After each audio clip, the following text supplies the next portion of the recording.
that work? I don't know. Maybe depends on what. I got. I wouldn't play too much, man. We're gonna get blocked by UMG again. That's true. That's true. Luckily, it's a stripped back baby metal instrumental version, so it doesn't get detected.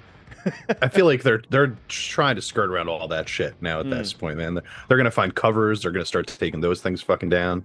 Right. Can't even have the background music. It's been crazy.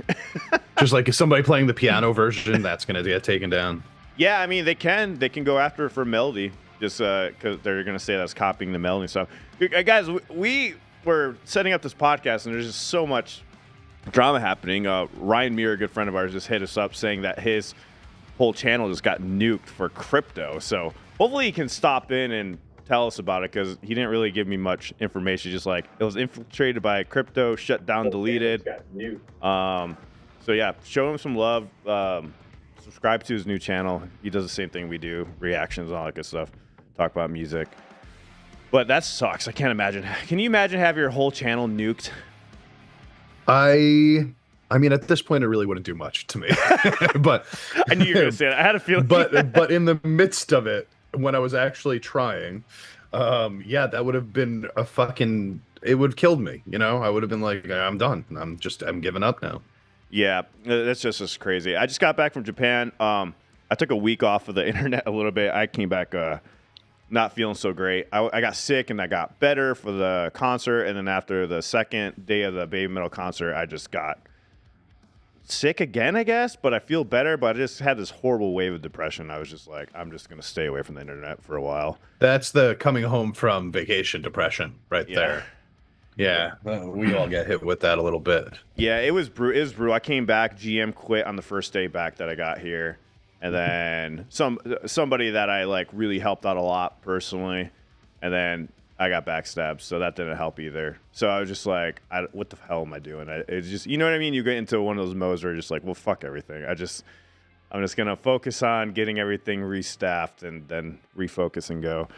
But I made it for the podcast, so I was like, you did. It's been a long time coming at this point. I think we missed the last 2. I think. Right? Yeah, we're about 3 weeks behind. So we might be playing a little bit of catch up here on some stories that might have like kind of broken a little bit previously. For example, there's a certain YouTuber that had some stuff to say about things that I disagreed with entirely that I still kind of want to talk about, even though it's been like 3 weeks at this point. I want to talk about it anyways. Yeah, I want to talk about that. Also, I am aware that there is a Five Finger Death Punch and Baby Metal collab. Holy shit, that's crazy. I'll be reacting to that after this podcast because I'm not gonna wait, was it a collab? I thought it was just Five Finger Death Punch doing a cover. Oh, is that what it is? Okay, if that's what it is. It was the end and it said re-recording. Oh, okay. But like I don't know. I didn't look further into it. Somebody in the chat will probably know better. Yeah. Give me some context, chat, on that one. I just saw Five Finger Death Punch featuring Baby Metal, and I was like, oh shit, another collab. That's crazy. That is crazy. It's a collab. Okay, it is a collab. All right, so I'm gonna sweet. I'm gonna be breaking down the tracks, checking it out. I got Manny, my buddy Manny. He's gonna be doing some first time listening and trying to come up with drums to it. So stay tuned for that. It's a new little series that we've started. So that's very fun. We got some expert guitarists coming in too, and some bass players we're gonna be doing the same thing with. I can't wait to start this content. This is one of the things I was looking forward to when coming back. But yeah, when I came back, it was just, man, I was just so down. But guys, we have a bunch of interviews coming up. I think the Bone Dawn interview is up on Patreon right now, the unedited version, the full mistakes and us talking in between. If you want to check it out, it helps support the channel further. I'll have the edited version up on the channel very, very soon. Just waiting on a couple translations for it. And then same thing with the other interview, Pale Neo, just waiting on the translations. They'll get up. It's like a 2-week process. So just be patient with us. It's going to take some time. It is going to go up. The manager has to see it first, and then I can put it up. The Bone Dawn one will probably go up first, though, because that one's pretty easy. It was all in English, and there's just a couple Japanese parts I had to translate out there. But if you like all the mistakes and hiccups and fuck-ups and dropping cameras and everything, and the full version's up on Patreon, it helps support. Who doesn't love just watching people fuck up at things, man? I mean, that's a whole trend, bro. That's what do you think America's Funniest Home Videos was built on? Right. Hey, I got it. So this is a little unrelated to music, but I got to bring it up, okay? YouTube is doing this thing where when you upload a short, it's automatically doing an AI edit of your short to make it look crisper and cleaner. But it's been making errors and mistakes on it. It's a feature that just like randomly came out of nowhere on YouTube. So people have been like comparing their Instagram reel and then their YouTube short and noticing that the YouTube short is just completely edited. So you're seeing me like this, but YouTube will alter it and like AI it to make it look better or pop out better than other platforms. And they've been fucking up though, because the letters get messed up on the shirt sometimes, or it just seems a little off. And it happened to Rick Beato's video. It happened to another YouTuber I watched, Rhett Shaw. So it's pretty fascinating that YouTube is automatically putting in AI cleaning up feature. Yeah. Well, you know what, man? They started that shit like 8 months ago or whatever. Is that when it happened? Well, not that specifically, but they started adding AI dubs to foreign language videos for English speakers. Yes. And I'm posting a video. You can't turn that shit off. It's fucking on forever, bro. So it's like this morning I went through it. I was like, this is so fucking annoying. I got to figure out a way to turn this off. There's no way. You just got to accept that they're going to force this AI shit through your fucking brain. Yeah, you guys want to hear me speak Japanese? It's pretty fascinating. I do. So I actually was going to make a YouTube short about this. I'm like, how close is the Japanese here? Anyone in the chat know Japanese fairly well that want to hear this? I mean, at first, it sounds like a great idea, right? It would be a fantastic idea if you could have any control over it and just like we got baby metal. Why isn't it an audio track? Right, exactly. That's what I'm wondering too. Let's see if I have. Oh, here we go. All right, so here it is. We can change this to. Where was it? I already forgot. Was it ambient? Wait. How do you change it to the subtitle to auto dub? I figured it out the other day, and then now it's not subtitles. Okay. I don't see the overdub. On one of them, I saw the overdub, and I don't see it on this one. I just see subtitles. So I think all of this stuff is being rolled out slowly, depending on like where in the period. I already saw it. I already saw it on mine. I saw the whole thing. It was like all overdubbed in Japanese. I was like, this is so crazy sounding. But maybe if I go to a recent video, and then we'll be good. Let's see. I know I definitely saw it. It was really funny. It was during one of these videos, I think. I already woke up late. We got 20 minutes to get to. All right, I think it's during this one. Let's see. Yeah, audio track. Look at audio track. All right, you ready? We're gonna play. You can do Italian. Why do you have the? See, you have the options to change it. 35分入れた空港に着くまで20分しかない。でも大丈夫だろう。 Guys, エルパソ speaking 空港 Japanese. は渋滞が少ない。 Totally legit. That's so fucking weird, bro. Wait, let's go to talk. それに壁一面にギターがぎっしり並んでいるのにも I'm 驚いた。 speaking Japanese, 狭 everyone. いスペースも無駄にしない。 Okay, so 多 this くの is 店舗は different, スペースが You didn't know I this- learned? I'm super fluent. You didn't know? I Apparently, learned it only took him. I was in it took Japan him 2 weeks and I'm a pro. I mean, 2 I got weeks, and proof. there he is. Look, I got proof right 慣れてい here. るから全部を一つの場所に詰め込まないといけない Okay, んだか stop ら it. それもなんだ。 This is driving me crazy, dude. I don't want to hear this shit anymore. I even like worked on the tone of my voice. I got it better. I made it like sound more, Like different. a small Japanese man. You sound like a small Japanese man.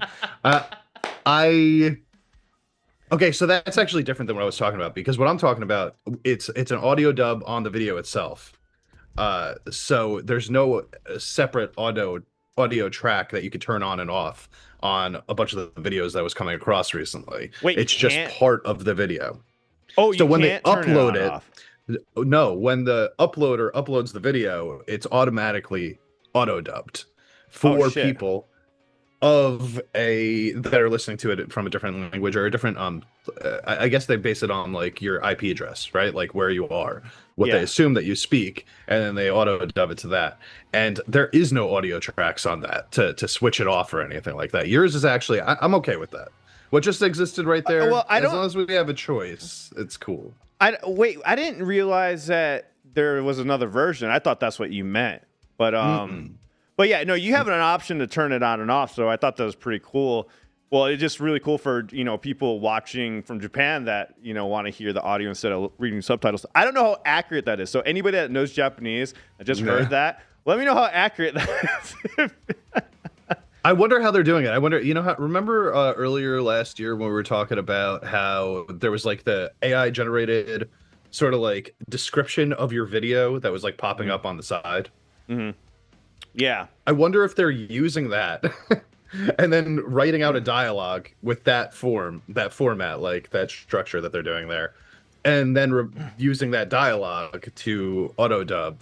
Yeah, I wonder. So, like, some AI features are cool. Like, this is one that I'm, like, okay with, but I do have the option to turn it off. So, I get what you're saying, champ. You should have the option to do that. And somebody was arguing about the video that automatically enhanced the video to make it look better. They're saying it's probably in the terms of service, and you hit accept. But honestly, let's all be honest here. If you don't accept the terms of service, they don't let you use the fucking platform. So, I mean, you're like, true. Damned if you do, damned if you don't. We're under their fucking finger, man. Like whatever they say that they're gonna do, we either have to do it or stop using it. So that's just all there is to it. And that was the other thing that sent me into my like little whirlwind of fucking depression this week. My Instagram account got suspended for my company, and that pissed me off because I spent like lots of money, company money, to get this set up and get all these connections and everything, and we have all this promotional use that we're using for the business, and just fucking gone. And then they're like, have the nerve to tell me that they can't bring it back. They said I was copying another business. I'm like, no, I own it. I can literally FaceTime you, showing you that I'm inside the business, running it. And I can show you all the documentations that we have permission to use the business. But they try to say that we're falsification and impersonating another business. And obviously it's AI generated, right? But when I I went and bought the damn blue check mark for my personal account and then messaged them about the account that was suspended. And they pretty much told me, since I went into appeal and that the team already reviewed it, that I can't bring it back. And I told them, like, no, that's bullshit. You can bring it back. And it wasn't reviewed by a team because it says the technology is the one that reviewed the appeal. It literally says that in the writing. It blew my mind. And they're just like, no, you got to start a new account. So what they're trying to do is make you pay for that goddamn blue check mark so you can ensure that your account doesn't get taken off. And to be fair, like, I know there's a lot of people impersonating accounts, but the thing that's fucked up is, like, I have proof. Let's FaceTime. Like, I have nothing to hide. Let's just, And then the weird part was I did talk to somebody on the phone about it, and I don't know. So apparently I'm not getting that account back. So that also happened, other than, like, everything else going to shit as soon as I land, but that happened too. Dude, that sucks ass. And like, it's just another one of those obstacles that we keep seeing where it's like we're in this sort of like transition period of like things starting to exist that didn't used to exist, and there are no laws on the books for how to handle this shit. So right now, the companies themselves, like, and I'm a capitalist, don't get me wrong, but I don't think like CEOs of huge companies should be able to like determine what the laws are for certain things like this. Yeah. And in this situation, because there is no legality already in place, there's no precedent already set. Yep. That is what's happening. These CEOs are completely in control of like how we're going to handle this stuff until there's some kind of crazy big lawsuit that takes place with thousands of people involved and laws are actually put onto the books. Until then, we are literally just fucking ants under their boots that they could just squash if they feel like it. Yeah, people are saying it's weird hearing me speaking Japanese. Well, speaking of that, we got Ryan here. I want to see what happened with this, and I'm sure it's something AI related also with his channel. So we're going to let him in real quick and see what he has to say about all this.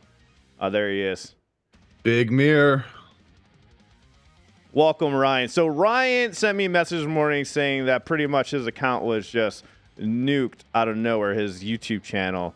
So we're going to see what happened with that. So yeah, what happened with that? Yeah, man, that's a fucking bummer. Sorry that we're coming back together on such a negative note here. It's been too long. Right. Yeah, am I sounding good here? You hear me? You sound great. You sound great. We can hear you. Yeah, hi guys, how you doing? Gaijin guy's back. Probably a little better than you today, honestly. Probably a little. Yeah. Whole account just down, which is wild. Yeah. So. What's up, everybody, and everybody watching? Hi, you guys know who I am. They know Ryan. Everyone knows, yeah. That's why I gotta go subscribe to his new channel that he just started. It popped up right away, by the way. It's just Ryan Mear, and it was there. But anyways, go ahead. That's good. So I don't know if you guys probably get emails about endorsements and stuff. Right? Yes. often, and I do too. And a lot of them look like bullshit, and I ignore them. This one looked legit. The site looked legit. All the emails were the correct emails, not a bunch of random shit. So I fucking followed it. Clicked a link for a contract, and then there was like an update, a thing for whatever. And I think that's what did it. So as soon as I did that, I was like, oh, it's not working. And then I start seeing people on my Discord like, Ryan, what's going on with your YouTube channel? And I check, and I was locked out of everything.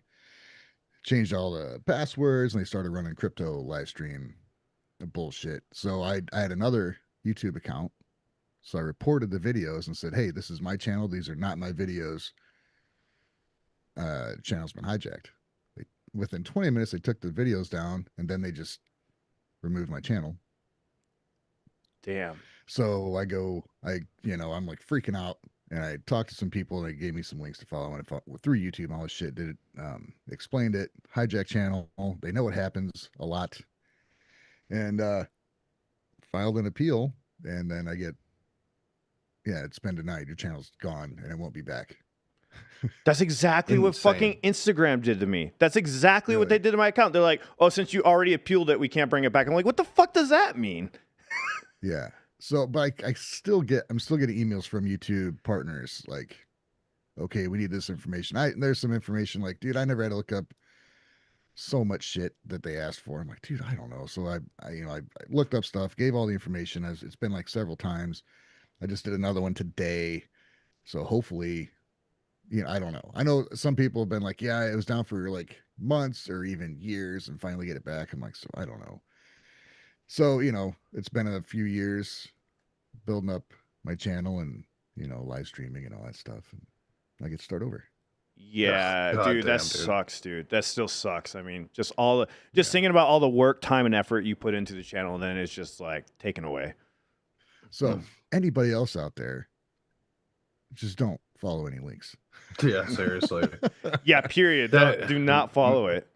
Man, that's some like late 90s internet problems right there. Like, like don't click on the link. It might just destroy your computer. Well, now it's happening like behind the scenes like that. Yep. I was going into it skeptical. Like, I don't know. Then, usually you can, if you an email looks weird or you ask about the company and it's lit and it doesn't exist. It was FX Sound, which there might be 1,000 people going, yeah, obviously don't fuck with them, but I don't know. And but here's the thing. Here's the thing, Ryan. I'm not sure what's been going on too. Like just personal life wise also, once you're exhausted and tired and you're like going through shit, sometimes it's just easy to fall for it. I don't know if that's the case or not, but that can happen too. If you're not like 100% when you're reviewing those emails, because I've almost fell for a couple of them because you get so many of them.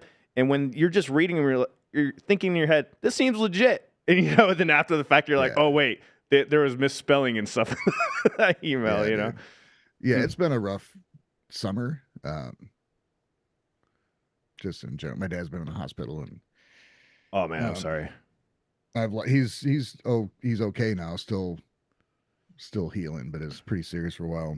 And so I kind of didn't post things for a couple months, and lost a lot of live streams and all that stuff. I was just trying to like get back into a regular schedule, and now I'm kind of fucked because I can't just go back into live stream with a brand new channel. Yeah. I was literally in one of your last live streams, I think, because I popped in, said hey or whatnot. Was that one of the last ones? Yeah. Damn. I mean, I can still like do Twitch and stuff, but with my like a lot of my revenue is just from my live request streams. People and see, and so I also want to say like this is why we dual stream or like triple stream now to Rumble, Twitch, and YouTube, because you don't ever know when a platform's going down. So definitely, hopefully you have still all your Patreon supporters. Please join Ryan's Patreon and stuff like that. That's a way to be directly connected, or be on his Discord server, because Discord seems to not get shut down, but you have to have multiple platforms set up, and luckily you do, Ryan, and I think you'll be able to grow it right back. And this time around it'll be stronger because you'll have your core fans that are going to come back to you. I'm definitely going to utilize Patreon a lot more. If I get my channel back, I guess I can just keep doing what I'm doing. But yeah, I don't know. I mean, maybe you should just you should put on a mask and just like start from the beginning again. Be like, this is my first Band-Maid reaction ever, guys. Checking out Domination live. Shave my face. I mean, I was looking at this. You could literally put first time hearing Sleepwalling, first time hearing Band-Maid Zen, first time hearing that game. No, you only have 6 videos up. Right. My name is Robert Mear, everybody. Oh, who's this Ryan Mear? Who's this Ryan Mear guy? I know the Mear channel, but I don't know about Ryan Mear. This is a new guy. Yeah. Totally new person. Maybe I should start over and do like some goofy name and I mean, yeah. Do you want to sell out completely? Like, we could do that. We could set you up. Hey, everybody, welcome back. This is the Mear channel. Well, and then you're gonna get like 15,000 more people per video right there. Welcome to the Mear channel. If you're looking at me, you're looking at yourself. Let's listen to music. Get it? I love it. Too deep, too quick. No, I think it was good. Oh man. Well, that's so I don't know where to go from here, but it's good to I haven't talked to you guys for a while. Yeah, it's been a minute. Man. It's been a minute. Yeah, man. How long you guys been? When'd you guys get back together? Well, shit. Alan and I started dating again back in November, I think. Just couldn't keep my hands off that sweet ass. This is why it all fell apart. You guys just you cut me out, man. Sorry, man. We couldn't keep our hands off each other. No, and then I don't. When did Shade pop up? We started hanging with Shade I think 6 months ago, probably something along those lines. Yeah, Shade had reached out, and we had been talking for a good minute, and then we were thinking, let's do a channel where we talk about our favorite musicians from all over the world, kind of thing. Where when we did Guys, it was more like specifically Japanese musicians. Of course, we do Japanese musicians a lot, of course, but we try to incorporate everything. It just made we probably talk about Japanese still the most out of everything. But I think but wait. It's because they're the best. Let's just get that out. It's because they have the most amount of awesome bands over there. So it's impossible to ignore the Japanese scene. You have to talk about it all the time. But we do try to talk about God, what's the guy that we talk about every fucking week, Alan? What, Ronnie Radke? Jesus. We talk about that son of a bitch all the time. I'm glad to have somebody else saying that in my ear right there. That guy, for every once in a blue moon good thing he does he's such a equally quadruple the shitty things. Bro, such a douchebag. What an asshole.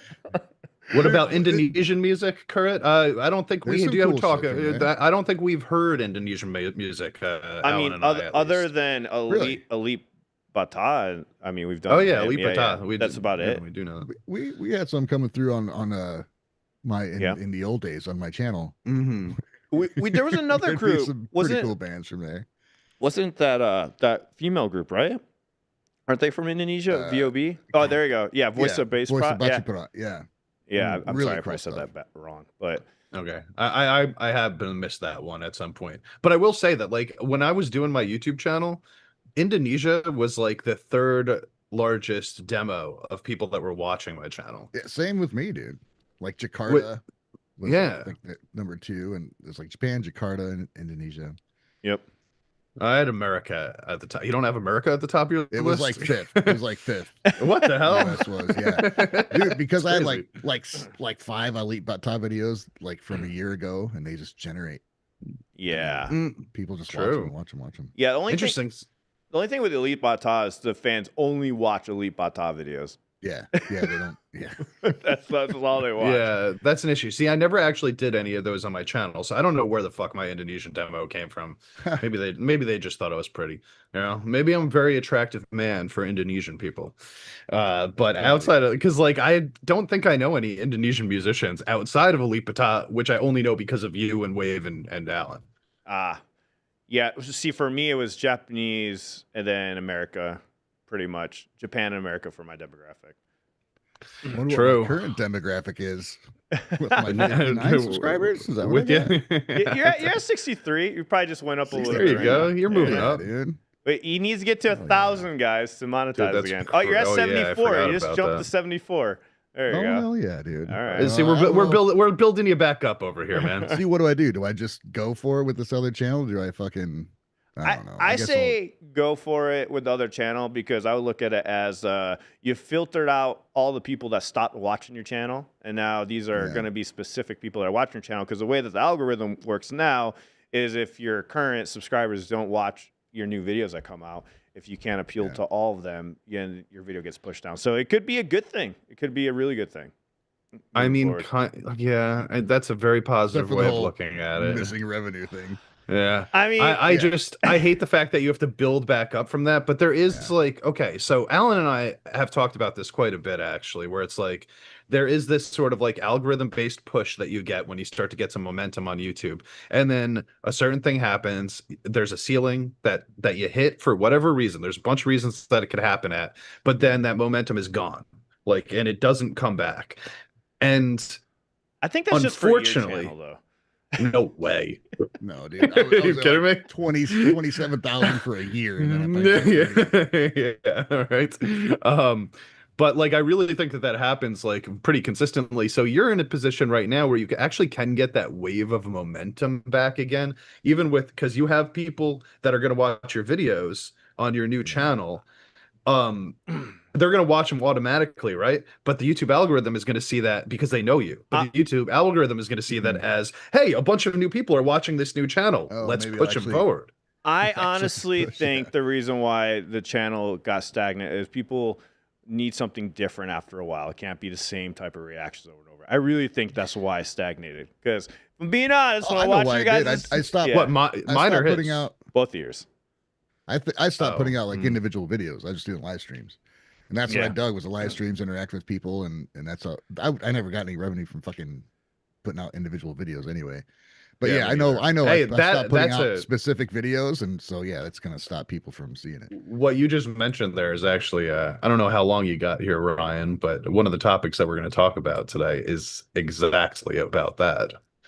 The amount of revenue that YouTube makers make YouTube content creators make on YouTube.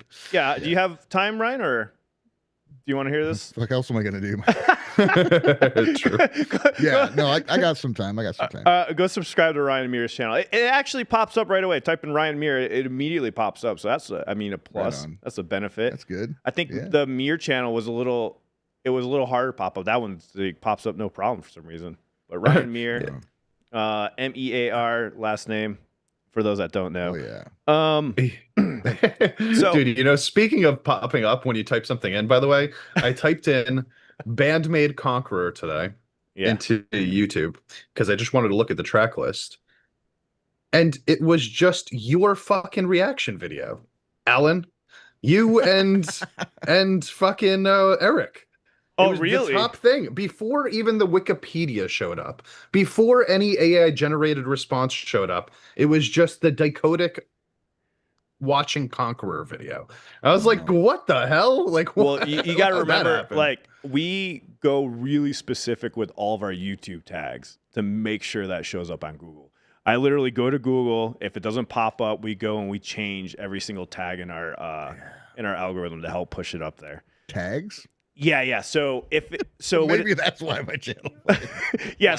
So on all the YouTube descriptions, you can put tags in there to help the description or for it to go up higher. So a couple things you can do to get your channel discovered faster is you do the subtitles. Make sure you publish the subtitles. Make sure you translate to Japanese right afterwards and Spanish or to most that I do. And then you put in the YouTube tags, and that helps you get on the Google search also along with the YouTube search. That's how we always do it. Don't get me wrong, I don't do it 100% of the time because sometimes I get burnt out and don't fucking do it. But yeah, that might be why. Man. And some of it's luck. Some of it's luck. There was some points where the Hanabi album, if they didn't put out music videos, it would literally put our reaction for their song instead of the actual thing. I'm like, that's kind of crazy that it does that. It's kind of wild. Yeah. I hear you. But so Rick Beato was complaining about UMG flagging all his videos and everything and having them taken down. And in his initial video, he filmed how he appealed a bunch of them, and Tank the Tech had responded to this video saying that it was being over-exaggerated and that they were making a big deal about it. But the funny thing is Rick Beato just released another video where he shows them putting the claims. He got the right screenshot this time, which makes sense because we all do, go after it, like what I'm saying. We do appeal it. I don't appeal it. I just like fight it, which is you just say, hey, no, this is legit. This is a reaction video, blah, blah, blah. And then you put your explanation. That's what I always put in. And that's what Rick did in that first video. That's what he was showing the screenshot. But Tank had came on with his video pretty much saying that he wasn't saying all reactors, to be fair, but he was saying a lot of reactors like are overly whining or complaining about it, and all they have to do is reach out to the labels and they can get it removed. And at the same point, I'm like, I understand that, but you also are balls deep into the music industry and working with those bands. Just contact the label. Just contact the label. Yeah, right. Because they're just hanging out with us, man. I'm gonna call him. He's behind me right now. He's like, yeah, sure, whatever. And my issue is it's not that easy because Electric Callboy literally has one of my videos blocked. Now, to be fair, when I was going over this on live stream, I was like, this is bullshit. So I went and I'm like, oh, actually, Electric Callboy did release a lot of my videos. But however, there's still like 5 of them that they still copyrighted. And then one was blocked. And when I appealed it, they still denied the block anyways. It's for the Elevator song. For some reason, UMG doesn't want that one up. I don't know. Yeah. So let me jump in here also, because you said that, like, to be fair to Tank, like one of the he wasn't speaking about all YouTubers, you know, but I think that that's actually one of the issues with the video that he made, which is that he's talking about this like 1%, like he's talking about it from, sorry, Tank, I don't know you, bro. Like if you end up watching this video, I'm not saying this stuff to be a jackass, but the truth is, like, I watched that video and I got frustrated hearing him say this stuff because it felt like a millionaire talking to middle-class people about economics. Because I'm sitting there and I'm going like, dude, like you have a very, like, you lost the mission, bro. Like you have a very specific way of looking at this from up here, and you came from down here, but you're forgetting about all that coming from down here and getting up here, and they're talking about it from up here specifically. And as he's talking about like all this stuff, I'm going, all right, dude, well, you know what? Alan's got 100,000 subscribers. I have almost 50,000 subscribers, blah, blah, blah. But if you go through my fucking list, right? Like I don't have his like 700. I don't know how many he fucking has his subs count. It's like 340. Yeah. If you go through my channel content and look at what's getting monetized, you're going to see that it's like 99% of it does not. It gets copyrighted or blocked. And the things that are blocked on my channel got deleted. I deleted them afterwards, so you don't even see them on my channel anymore. But everything else is copyright claimed. So when he's going around and he's telling, yeah, these content creators are kind of bullshitting you, they do make a bunch of money. It's like, no, dude, you but going around and nothing. They still give me nothing. And I have like $78 in my YouTube account that I can't even pull out because you have to have $100. Yeah, let me just give everyone context. So I don't mind showing it. Look, this is my channel. So $254 a month, and that's because I post this in Japanese content where I'm in Japan and doesn't have copyrighted material. let's follow up on that. It's because a lot of the money that you're making off that are off your vlog stuff, off the vlogs, not the videos, not the videos or songs. Because Tank did specifically talk about reactors. He was mentioning content reactors on YouTube. So I want to make it clear we're not talking about people that are going out making like vlog channels and doing like just live. I can't even bring up my in the day live streams. It's true. So like I mean, it's not like that. LS Depardio, like I said, it's almost 1 million views, and I only have they're absolutely nothing. We get absolutely nothing. So so the fact that is it frustrating with somebody saying like a majority of people have no problems, and he's just said that there's a couple people he talked on the side. I'm like, that's great. You're probably talking to other content creators that are either bigger or the same. And it was kind of weird because Tank and I have talked for years, and I I do understand that he did specifically say in his chat, not everyone, but it's like when you put the emphasis on everyone in your video and just casually just throw in like, but not every channel. I'm like, come on, dude. Yeah, Well, it's not good enough. Even if one gets cleared for revenue, like there's some smaller bands or whatever, and it gets a lot of views. What it makes over the course of 6 months, I was making more with like one request. Yes. And I would do like 30 in a live stream. Yeah. So it's either you put in, you work at chopping up your fucking video so it doesn't get claimed and it kind of looks like shit to people who want to hear the music, which if that's what you do, it's what you do. But that's not the way I do it. I listen to the music or whatever. And so you can either fuck with chopping it up and trying to get sound bites and make it monetizable. And even if you do that, you're not going to make shit from it anyway. Yep. Yeah. It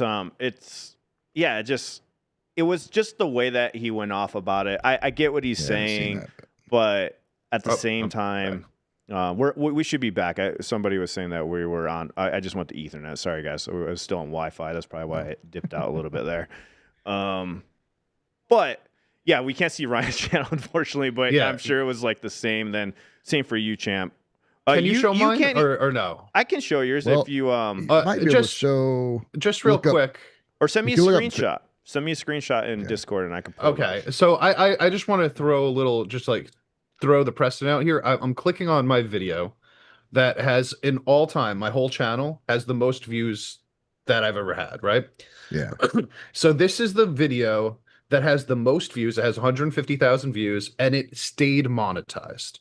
Okay. I'm not going to bother taking a picture and sending it over. I'm just going to tell you what it says here. Okay. We trust this you. one. Yeah. So this video, I put it out in 2021. It's for Lisa's first take video on Homura.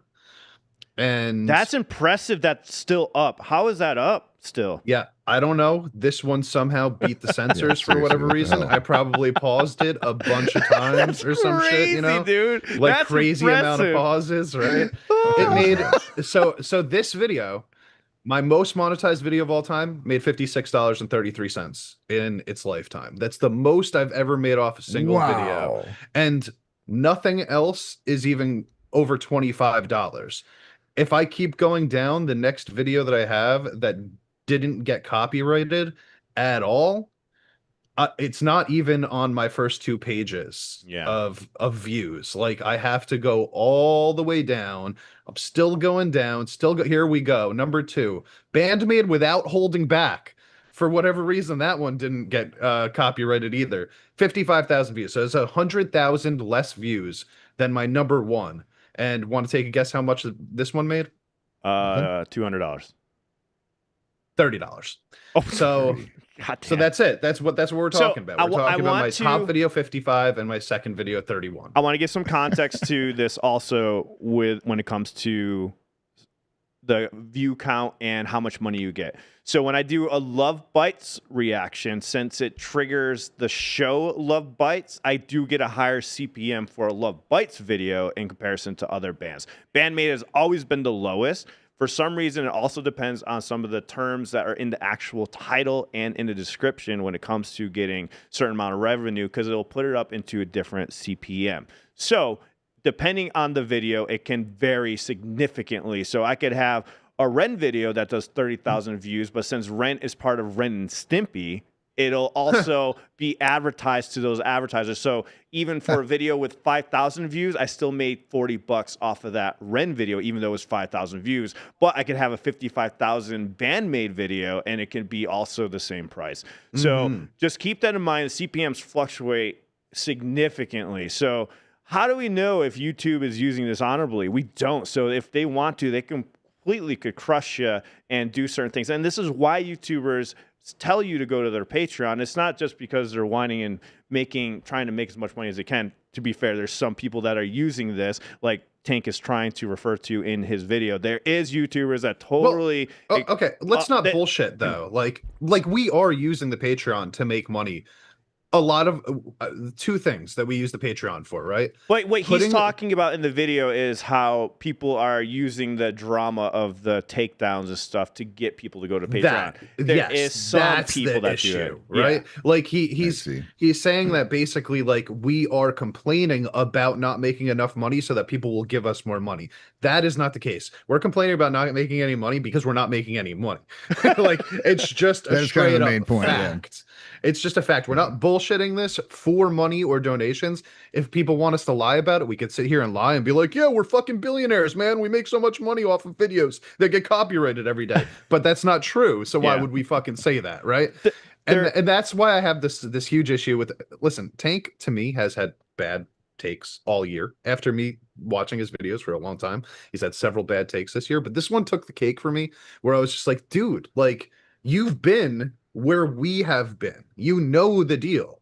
So, like, why are you saying this as if this is the case for everybody? Well, it's because he hasn't been where we've been, actually, I would argue, because he was already getting a lot of those removed because he was in the industry for a while. Don't get me, I've been a roadie for a bit, but not as extensive as Tank has been a roadie. So he does have a lot more connections. And when I say connections, we can all have the same connections, and it is easy for all of us to go to the website, get the link, email them, but they're going to listen to him more because he's worked with a lot of the managers and stuff already on the road. For me, I have like Gus G and all of them. They'll help me out with their videos. I do have a lot of people that'll help me out with videos, but not as much as Tank has because he's been in industry a lot longer than I have when it comes to being a roadie on the road. So he's just got to remember that. It's all about being in front of people as much as possible because that's how you make those connections. If you're in the line of sight, you can get everything reviewed easier. Go ahead. Yeah, he went from doing reactions like the shit we were doing, and then he's like, well, I'm not doing any more unless they pay me. Oh, yeah, I remember that. So dude, whatever. You literally said, I don't make money from doing this, so I won't do it unless a band pays me. And that comes from from knowing people in the industry because they want to come to him. He'll only if he gets a sponsor. Yeah. You have to, it's kind of like that, like, no offense if you're a fan, but like, it's kind of like that Donald Trump, I just got a small loan of $1 million from my father type of thing, where it's like, you started out already way ahead of us, man. Like there's not this, like, we can't just reach out to these people in the industry and be like, yeah, man, help me out with this one. Cause in that video that he showed, like, he had a video that was like, look at this video. I made $3,600 off of this one video. I looked at that and I was just like, dude, do you honestly think that this is what the majority of people can say they're making off of a reaction video? $3,600 on one video? Because not everyone does. Not everyone does. If Ryan, you, and I put up the same Band-Maid video and get exactly 55,000 views, I guarantee you we will not get paid the same. I guarantee it. Because it's all algorithmic. It's all about who you trigger in the search engine. And this is if we all exactly put the same description, same subtitles, same tags, we will not all get paid the same. Guarantee it. I can guarantee it. It will not be paid the same because I've seen so many videos with the same amount of views across channels or with other channels that I help. Because for those that don't know, I used to manage YouTube channels and go over this. We had a whole training thing in Discord. I did a bunch of YouTube training with people, and I would see all their analytics, and there would be like similar views. There was nothing consistent about it at all whatsoever. Not at all. So some people got paid more, some didn't, some did. It's a crapshoot. It really is. So this is why people do the whole external ways of making money when they have sponsors. This is why people go for sponsors or get links. So like what happened with Ryan, right? Like he thought he was going to have a legit thing and he had to deal with this stuff because we have to figure out other ways. Well, I do want to do this long term. So let's see what sponsors align with us and go from there. I've avoided doing that because I don't want to put commercials in for shit I don't care about. And it was a sound, like something for sound and audio, which is what I deal with all the time. Like, all right, this is cool. If it's a legit thing. Yeah. Let's fucking go. Yeah. And now, I'm looking at, if you look up Ryan Mear Band-Maid if you just put a search in, it'll bring up all like a bunch of thumbnails to these videos that are just fucking gone now. True. Yeah, God, that sucks so much. That was your biggest video. I have some things backed up, but not. I had 1,200 videos on my fucking channel, dude, and I have maybe 200 backed up. Ooh, so because I will. A lot of his live streams and stuff. There's live streams that really sucks. 20 to 30 reactions. Yeah, I was gonna say, like, you can just upload all those videos onto your new channel. You know what I do love though, get the views again. But Ryan, you know what I do love is now when you type in Ryan Mear, the second video is Ryan Mear's newfound love for baby metal. Hey, yeah, he's moved on. It's on the guys, you guys. Right. It's your second and ready to Oh, it's rock. on the guys. It's not even on his channel. There you go. Yeah, not even my channel. Well, we'll But just hey, give- there's a couple new ones I just uploaded. Hey, You know, there we go. some recent videos. All right, you still got your music. Luckily, that would have sucked to take your music channel down. But at least that's up there. Do I still have my music channel? Yeah, it's still up here. That's something. You at still least. got it on does here. Does it work? Let's see. Highway 31. Yep, still up there. Yeah, there you go. I do want to. It's because when you release music, Ryan, it starts a second channel for you. So luckily, you have your I don't Ryan even Mear know how to music. access that shit. That's cool. You go to YouTube Music. CD Baby is how you access it. So you release this with CD Baby, so they'll have all your information there for it. I do want to address what Julian Hernandez just said in the chat. He said, but there are reaction channels that take advantage of people and charge crazy amounts for reactions. And yes, Don't that's pay it. absolutely true. And thank you, Ryan. That was what I was going to say also. I mean, you don't have to give them the money. Like, I mean, there are going to be people that are going to take advantage of every system. Yes. You know, I would like to think that we are not those people. You know, I did want to make money. Like I'm just gonna put it all out on the table here. Like when I was doing my channel, I wanted to make money. At first I didn't care. I just wanted to talk about music, but eventually it became a full-time job for me. I got let go from my other job.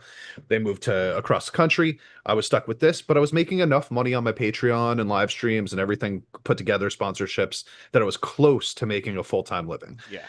I had to, at that point, try to maintain that amount of money that I was making, right? So while it wasn't about money, and I wasn't going to start upcharging people, I just started releasing more content on the Patreon to make it more enticing for people to come aboard. But that was never the ultimate goal, you know? And I think that there's a big difference between trying to maintain something that already exists and is moving at a steady pace versus starting something specifically for that, because then you can't trust the opinions of those people. If they're starting it just to make money, right? Then you can't trust their opinions on anything, because we don't know if they're actually genuine, because they have a very specific thing that they're looking for, which is to get you to keep watching their channel so that they could keep making money.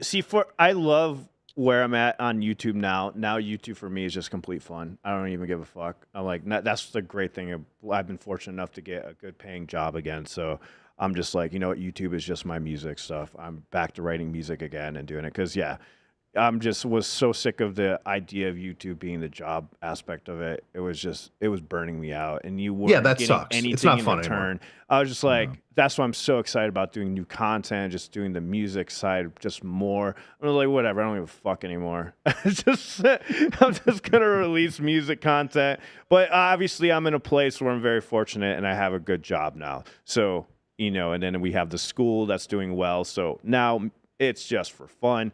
But obviously, I'm just this is a rare case, very rare case, because I know a lot of people are trying to use YouTube to get their income, That's why I went from, because I would do a live stream, then I would upload each individual video on its own and make a thumbnail and edit it and all that shit. And that's all I did. And those videos, a lot of them, nobody watched them, If it was a Band-Maid video, it got watched a lot.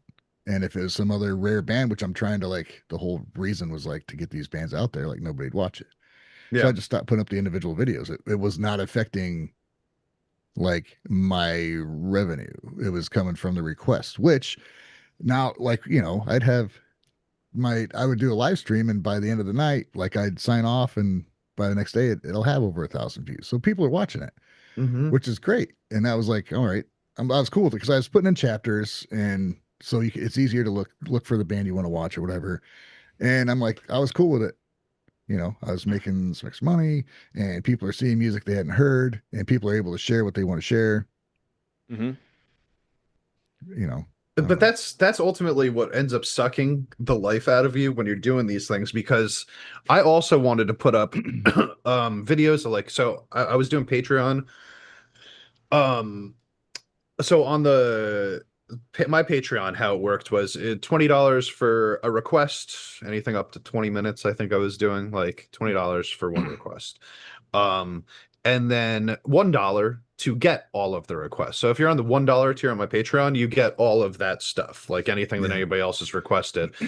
And I started out putting all of the videos on YouTube, but some of the requests that we're getting like, 800 views instead of the 15,000 that I was getting. Suddenly, my channel stopped getting as many views in general because less people were watching these videos. So I ended up having to move all of those things to Patreon exclusively and just keep the ones that I thought were going to get at least some views on YouTube, which sucks because that's not what I wanted to do, but it's how fucking YouTube works. Dude. Yeah, exactly. Yep.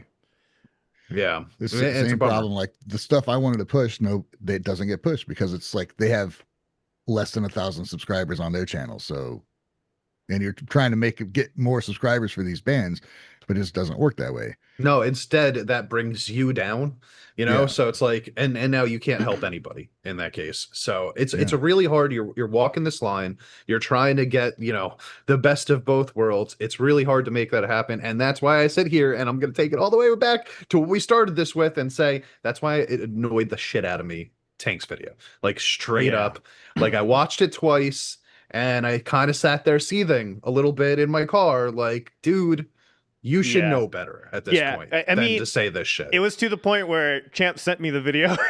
It means a lot when he sends you a fucking video. He's like, dude, you got to watch this. At first I watched it. I'm like, okay, I see where he's coming from. And then it just kept going. And I'm like, oh shit. What the fuck?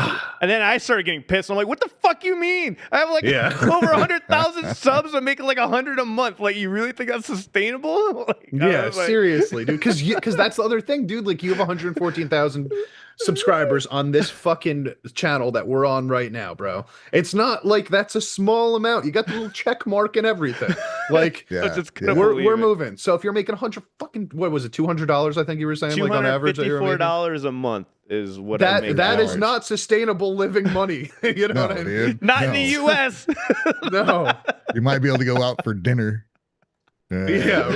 Like decent restaurant. That's one good dinner per month, right there. You bring your family out and it's over, bro. You have a girl there with you, it's over, bro. I have about somebody else. I have 4 kids, so that wouldn't go too far. Right? You could buy them all Wendy's, maybe. Like. So fuck that McDonald's. Well, not even McDonald's anymore. I mean, the way that those prices are going, Jesus. Right. Yeah, right. So I don't want to sit here and be like, listen, I'm gonna kind of bring this all around and give you a consolidated. I don't dislike Tank. In fact, like I said, I've liked a lot of what he's said in the past.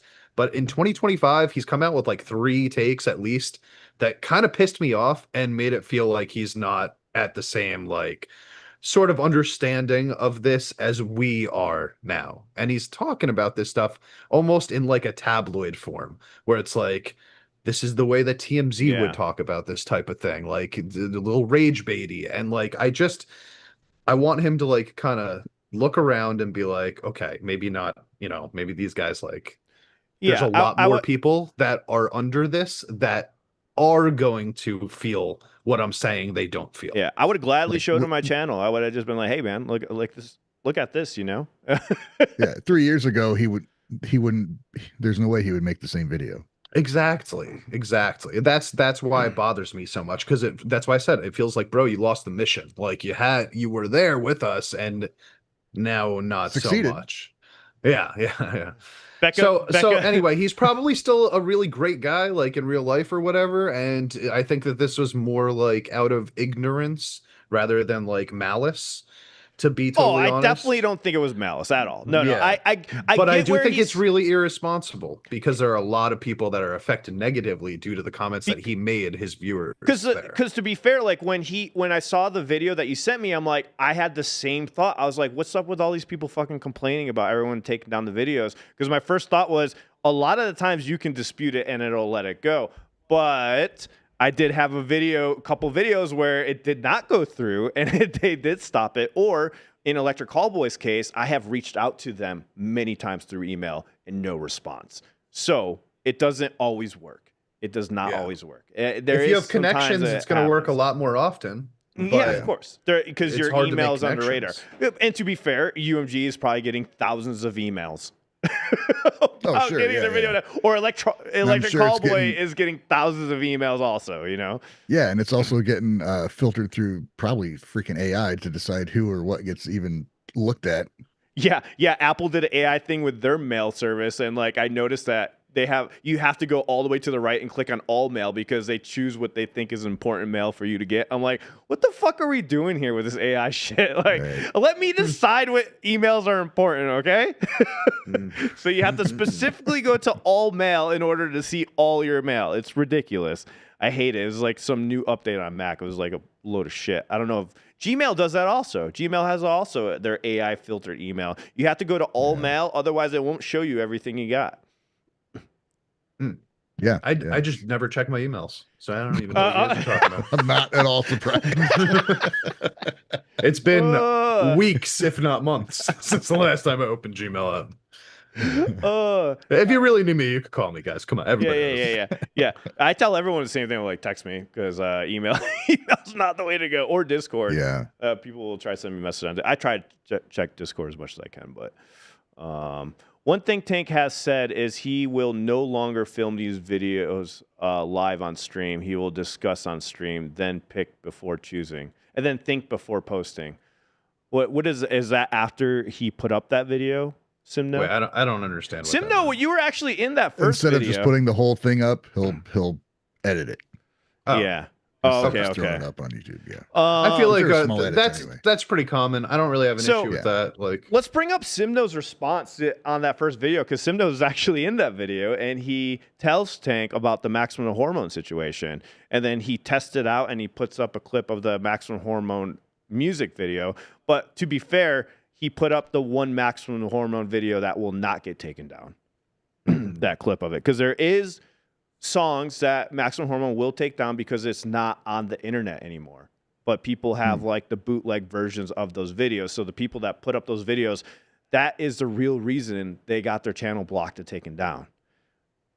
He put 5 seconds of shimmy. Here's the thing, maximum hormone, if you put up the music video that's on their channel, they will not take down your channel. You will not get the block. But if you put up ones, which I did, I put up ones because somebody sent me a Google Drive link with all the videos.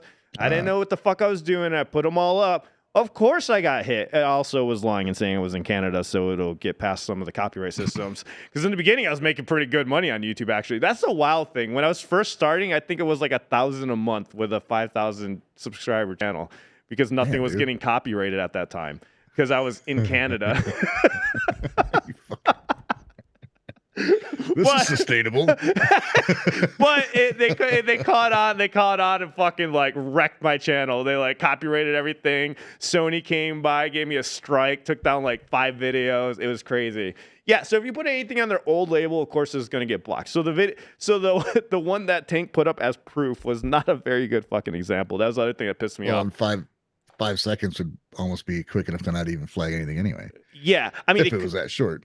They could flag it. I get what Tank was saying. He's saying some people whine. There is some bad actors out there, of course, but not everybody is doing that. I hate that. I hate that like the bad actors are becoming the majority. It's not the majority, you know. And a lot of those channels that try to do that shit are not doing well, anyways. No, most of them shit the bed. That's the thing. Like, they come on, they're immediately looking for money, you know, from their reactions. Like, if you start your channel and you've got a donation link, I think a lot of people already get turned off, like, immediately. Yeah. Like, it's your first video and you're looking, you just don't say anything, right? Like, you just, oh yeah, that was awesome. And then you ask for money at the end. I mean, people are going to turn off the channel most of the time. You might get that first wave of people that like that group that you're checking out or something like that, but then they're gone after you're done with that. So I really think that there's like a stand the test of time aspect to this also, where it's like, like I said, there's a fine line that you have to walk between like trying to make a little bit of income and also doing what you feel is like Simno, I'm glad I reminded the you right thing. I'm glad we were reminded to bitch on his Patreon. Go for it. Go bitch on Tank's Patreon. Well, since Ryan's here, let's talk about the Band-Maid evolution that Champ realized just this past week as he was going through listening to all of Band-Maid's albums. Is that what? Are we going to actually talk about that? I was just going to talk to you about that, like, off It's in the record. time. It's like no. So Oh, I thought that was what's- something you want to talk about. What's the revelation, man? What's So I I mean? spent, like my last video that I made was April of 2024, right? So like, and I was pretty honest with everybody while that ago. like, yeah, that I pretty much only listened to music like while I was doing reaction videos, and then when I came out, I wasn't really listening to music as much anymore, right? So it was like, that's where I got my music incoming. And then since I stopped doing the reaction channel for the last year and a half, took me a while to like start listening to music again, and especially Band-Maid, because I did so much Band-Maid on my channel that I was just like, okay, I'm gonna take a break. So I didn't listen to a lot of Band-Maid for the last like year. And I kind of like almost forgot like how I felt. So Ready to Rock came out a few months ago, and we did a reaction to it. I didn't remember what our reaction was, but I watched every Ready to Rock reaction I could find on YouTube over the last week, because I was just like, dude, this is one of my favorite songs ever, I think. So I watched all these reactions, went back and actually, for the first time ever, watched my own reaction and Alan's reaction. Fucking 27 minutes. What's wrong with us, dude? What are we doing? Why did we talk about that song for 27 minutes? Are we insane? Because why not? Why wouldn't you talk about that song for 27 minutes? I could, in essence, talk about it for another 27 hours, I think, about how much I actually like that song and break it down piece by piece.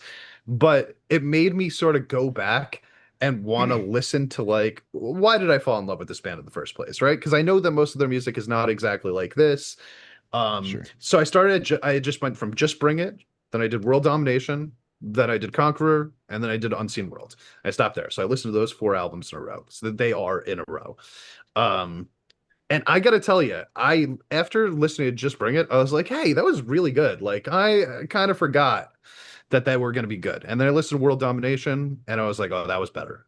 And then I listened to Conqueror, and I was like, oh, that was better too. And then I listened to Unseen World, and I was like, that was the best.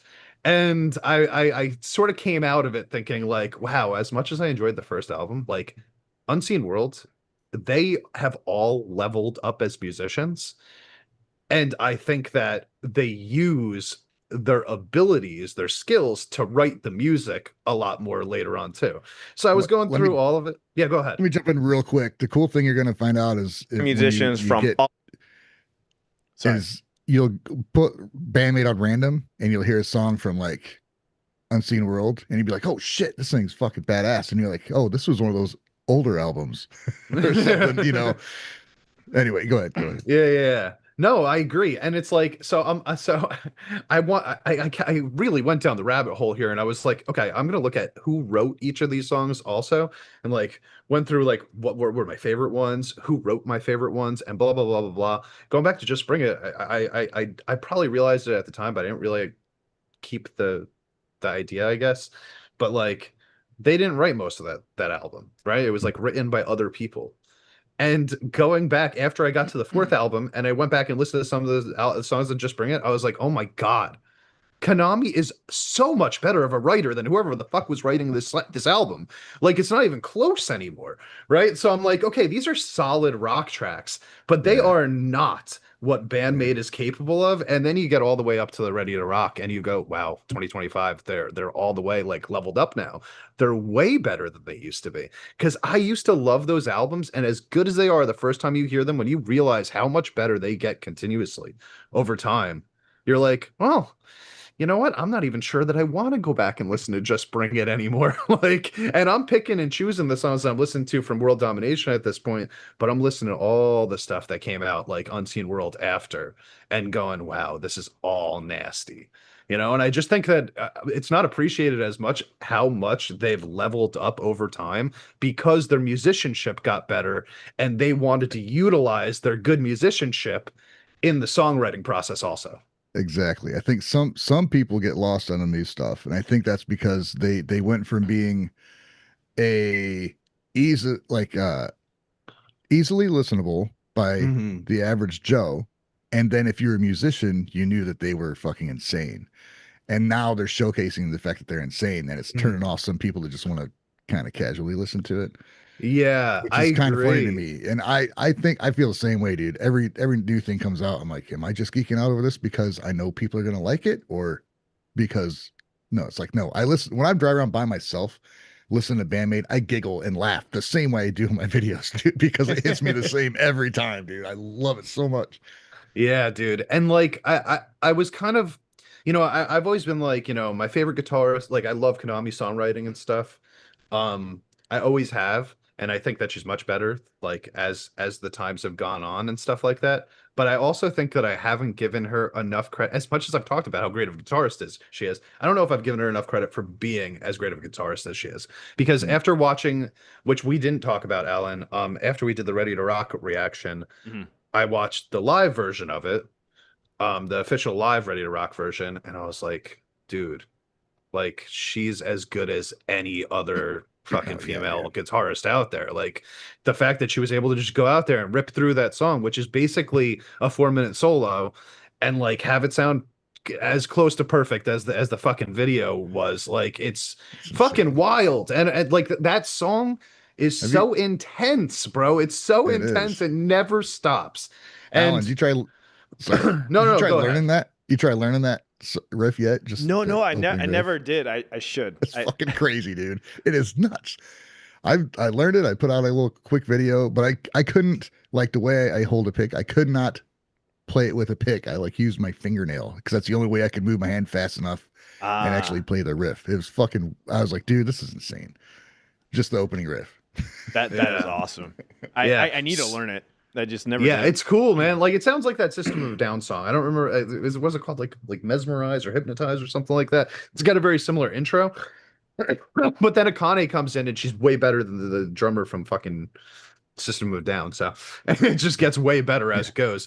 Akane also, I think she might be the most improved member of the band from going from like listening to Just Bring It to listening to these songs, because she's clearly like added things to her repertoire as time has gone on, in the sense that like I could see things happening in the first couple albums where it's like she'll throw in a fill in the middle of, like, let's say an 8-bar riff is going on, right? She'll throw in a fill on 4, right? And it'll be cool. And then she'll throw in another fill on 8 and it'll be cool also.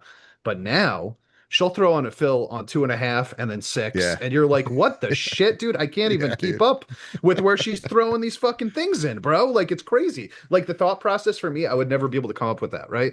And like, I just think that she's gotten so good also, like, that it's almost like a different band now. They've gone from like this like modern rock, like I would say that like back then they were like classic rock / modern rock with like really great instrumentalists, and now they feel more like a modern rock band with progressive death metal instrumentalists playing the modern rock. Dude, and how many, you watched a lot of reaction videos to Ready to Rock, right? How many of them, if they're first times, they're like, oh, this is greatest metal band ever, a new metal band, or they're always getting described as metal by people hearing for the first time. Yeah, people, it's so intense. Yeah, when people hear this song or they hear Black Hole, or even Hate, like because I going down the rabbit hole with this, it was like, okay, I'm watching the Ready to Rock live, right? And then it immediately suggests, oh, watch the Hate live video. Dude. And I'm like, oh, okay, cool, I'll do that. And then it's like, all right, watch Manners / Black Hole live. I'm like, all right, I'll watch that one too. So that was like the most that I watched, like those 4 songs. I watched that a ton over the last couple weeks, and everyone thinks they're a metal band. And I'm just like, dude, if you listen to Just Bring It or World Domination or Conqueror at all, you would be like, no, they're modern / classic rock with like more technical ability. I call them progressive hard rock, and that's my favorite style of music. Progressive hard rock is what I considered it. It is definitely along those lines, in my opinion. Yeah, I mean, that's probably the most like easy way to describe it, because you can't call them anything without saying progressive anymore at this point, because they are a super progressive band. And like, like people, I feel like people, don't really talk about that as much when they're describing them, but like that's probably the thing they are more than anything else, because just the way that they play and some of these like agree. Yeah, but it was really fun going back and listening to these albums. I also got to say that, because like it also like inspired me to do that with the other bands, right? Like I want to go back now and listen to a lot. And then like the 3 Nemila albums and stuff like that, and just go back and see what the improvement has been, because the beginning of Band-Maid was already solid start, but I think that they've gone such a long way. Baby metal is a whole different thing, though, compared to Band-Maid's a band that has started and played together and worked together, where Baby metal just has excellent musicians. Not saying they weren't excellent, Band-Maid wasn't excellent, but Baby metal has switched instrumentalists throughout the years, and they just come in with these seasoned veterans out the gate, where Band-Maid, you get the progression of when they first started to where they are now, where Baby metal out the gate just has seasoned musicians that have been playing for years and years and years and years on those tracks. So that one's going to be a little bit harder to compare, I think. I think, man, if I recall, there's I think maybe something on Twitter or whatever from one of the posts from Miku where she stated the album they're working on is maybe a little aimed more towards the fans of the older stuff, to where they know they're going like super progressive and doing some stuff that's not, you need a keen ear to listen to, and they might be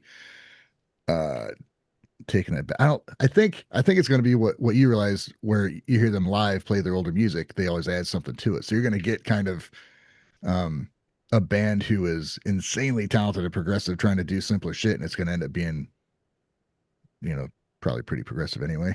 How do you go from, how do you non-progressify yourself, right? It's difficult, man. It's difficult. I hope they don't do that, though. Like, I like it when bands are able to keep like melodic nature of their songs and make it like digestible, but also for the musicians that are listening are impressed, right? I want both of those things at the same time. What if they just come out with a hip hop album? I would listen to it. I mean, my favorite one. I'll tell you that. But like, even like for me as a guitarist, like start off, trying to play metal, then I fell into blues for a long time, and then I learned a bunch of more shit. Now when I try and go back to play just a blues song, I can't just play like a regular ass blues song because I learned all this other shit.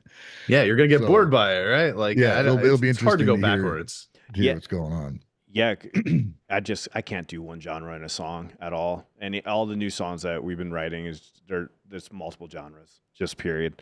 I've been listening to multiple genre bands for so long, so just getting into the Japanese music scene is just accentuated that so much more now. I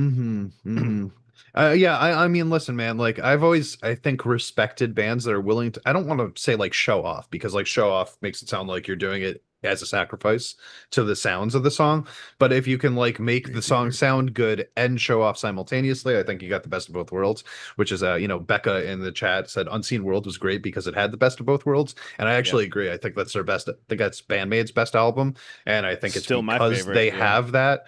It's its shortest album also, which is kind of a bummer. But like, if you add their EP that came out afterwards, the one with like Corallium and stuff on it, to that album, then you've got like a real full-length album, like the other ones, and it's still the highest quality of all of them. For Baby metal, though, I think that their best album is the one that just came out, which was the most progressive one. And I think the worst song on that album is the least progressive song on the album, which is the one with the Spirit Box on it. So like, I hope Baby metal retains that sort of like progressive nature also. Baby metal's biggest change from the first album to now is Sue's vocals, 100%. That's going to be the only thing you can really listen to from Baby metal's perspective of hearing the progression in their voice. I don't know, because I agree with that, but they have progressive songs like on the first album. I mean, the thing about this new album that's different is just all the collabs and everything that's been inspired in it. It is a weird album if you like think about it in consideration to the other albums. But I guess Metal Galaxy was weird for some fans too when that came out. It's a weird fucking album. I like that. Huh? Yeah, I like that one. It's a weird album in general. Like, if you've never listened to Baby metal, you're gonna hear that and you're gonna be like, this fucking what the hell, bro? Like, honestly. But like, it is good and it is clever and stuff like that. But I do think that like on the newest album, there's a higher percentage of songs that like stick to that sort of like, we're going to try to like show off. We're going to show off again. I don't really like that term, but like, we're going to show that we have the skills to pull off some like progressive thrashy shit. Like, I mean, that Sunset Kiss song with Polyphia, and then the White Flame song. I mean, just alone, I don't think Band-Maid has any other albums that have two that are as progressive on the same album. I mean, Baby metal, sorry. And I really think that like I don't know. I see all these bands as leveling up. I'm hoping Nemila catches up at some point because I don't know. I know this I is. love that new. You don't. Oh, go ahead. I was just catching up on the Nemila, the big 4-hour freaking concert they did, where they played all their music, and hearing them what they do with their old stuff and the new format is really cool. And they throw in kind of more solos, and I've watched all of it, but they the first few I listened to was like they threw in some bass stuff, they threw in some drum stuff, some different leads and everything. So and Mayu, dude, holy shit, Mayu. I've seen them live a couple times, and I came away from that like Saki was probably the most comfortable. Mayu wasn't super comfortable being a front person, and now she's like just commanding the stage, dude. Yeah. It's awesome. You know, you're giving me a little hope on that matter because I do think that like so I really like Brainwash as a song. I think it's a pretty cool song. But I'm trepidatious about them since they lost a guitarist, just because I haven't heard them do what you're talking about right now. And I did notice that like a couple of the first 2 songs that they put out after that felt like they were toned down to have one guitar in it. Like specifically it was written so that one guitar could shine, which is cool because those guitar riffs are cool, but I'd always prefer to hear a song that's written with 2 guitars in mind so that you could simultaneously work them through each other and then like have a bigger sound or whatever. So that kind of like scared me when they were coming out. I think Brainwash is a really good song, but it's also an example of how you do that with only one guitar, right? Sure. Because you are focusing on like, you know, you get this big breakdown in the middle of the song that's about the timing and stuff rather than some sort of like melody working with a breakdown or something like that, which is what you would often hear in their metalcore songs before when they had 2 guitarists. So like you've heard more than me recently. That gives me hope and faith though that they're gonna kind of like pull it all together. Yeah, when was this? The 4-hour concert? Oh god, it was a live show at Hibiya Park. It's been a couple months ago. That's crazy. Just like all the dynamics of dude played every song they recorded. They played in one fucking show. That's wild. I'm just thinking about Mayu's vocals. And damn. There's a lot of people from my Discord there's several that were there and saw the show, and dude, it's insane. Wow. That's crazy. And they still only got the one guitarist up there, huh? So like when she plays a solo, is it just the bass covering the rhythm in the back? Yeah, Haraguchi-san is like doing more on the bass. The bass gets louder, a little more aggressive. There's no backing tracks then? No backing tracks on this? I can't say for the whole thing. I didn't watch the entire thing. But, okay. It's not. It's Hazuki up there just freaking tearing it up, dude. That's awesome. Okay. Yeah, that is pretty cool. I want to hear what they do with this. Yeah, because normally I was wondering. So sometimes they'll just have the second guitar, you know, as the backing track, not the solos and stuff, but they'll just put the second. I imagine there might be somewhere they need that for some of the older songs, but I don't know if they did or not. Yeah, because the new songs are just written on the fact of having just that one guitar riff. Yeah, Some of those new I songs love it, are dude. amazing. I like them better with four piece. Really? Oh, personally, okay. yeah. Wow, that's crazy. That's Ryan's hot take. Well, they're working on an album right now, I believe. So like when they, I think when they come out with this new album, we're really gonna know like, okay, this is what it sounds like as a 4-piece. Like I think they're happier. They're more of a band. Like when Saki was in the band, they made some great music, but it felt like when I saw them live, Saki just seemed like she didn't want to be there. Exactly. I've been telling the other members were having fun. And then when she left and she's like, well, apparently I'm not needed in the band anymore. It's like, well, apparently they wanted to do something else. You know, the producer left and she left. And then all of a sudden they start putting out videos from the studio again and start doing covers and just having fun. And then you see them on stage now and they're all just having a blast, dude. Well, I hate to bring this up, but you know, I just recall the first Nemila concert when I saw Nemila come here. They were playing Whiskey Go-Go, and just the way that Saki handled herself at that show just really turned me off as a fan.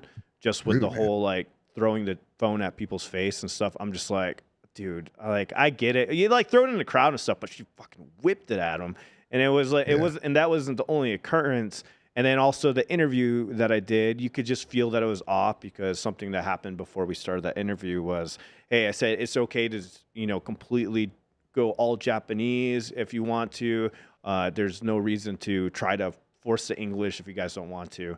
And then you could tell that Saki was like, I'm just going to force the English. And then there was long pauses and awkward moments where we're just like Mayu looked weird and we're just waiting for the response. And she'd just be staring at the camera. I'm like, something's going on here. I don't know what's happening, but this whole thing is just awkward. So I just think there was a lot of that stuff underneath the surface, you know. I think Saki wanted to do a solo career too. I mean, she started working on that immediately afterwards and then started coming out with those songs. But I don't know. Yeah. I will say that I think the music definitely changed when she left. It's sitting more in like a new metal heavy breakdown sort of zone than it used to before, which I think is easier for a 4-piece to do than like a metalcore sound, like what they were focusing more on before. I never noticed any of that stuff with Saki, I'll be honest. Like I'm just gonna have to take you guys' words for it on that one. I only saw them live the one time, and the only thing I came away from with that show was that it was too fucking loud. But outside of that, like I did think that they sounded good, and I didn't notice her being weird or anything. But like, Saki did it at the Dallas show too. It was the same thing with the whole phone thing. Yeah. So was it? I do remember you mentioning that when it happened. Maybe it was part of her act or whatnot. You know when you're in a group with people, you can feel the atmosphere, like that there's something happening or something going on. I don't know. You're just like something it's not sitting right with me right now. Some bad vibes, some bad juju. Yeah, some bad energy going on. Yeah, I hear you, and I do, but that's why I'm saying like I'm super excited still to see what this album is going to sound like, because I'll be honest, I didn't really like the first song that they put out after Saki left. I don't remember the name of it. I just remember thinking like this is a really basic version of what they used to do, but it was the first song. Like really heavy, and it had this like crazy riff, and then it like went all light on the chorus, and I was like, oh man, what a bummer. But I love that song, dude. I do remember thinking the bridge was like really boring too. Like that was my biggest problem with it. I remember being like, okay, it's a normal breakdown. Which song was this? The first track that they came out with after Saki left. I'll know it if you say the name of it. I don't remember the name of it off the top of my head, but it had a breakdown with like a keyboard, a synthesizer in it, and the synth was like following the breakdown with the guitar and the drums. And I just kind of felt like that's not what Nemila has done so much better in bridges, like, you know, in those sections. And it felt obvious that they were taking it down a notch because it wasn't just do it. It was because they didn't have a second guitar, so they had to do that, right? But then when they did Brainwash, I didn't feel that way. When they did Brainwash, it was definitely like a big breakdown section, but it didn't feel like it was because they were sacrificing a solo section. It felt like it was because it matched the song properly. So I think that they're like over the last like year are getting reacclimated to what they're supposed to be and what they're capable of as a 4-piece.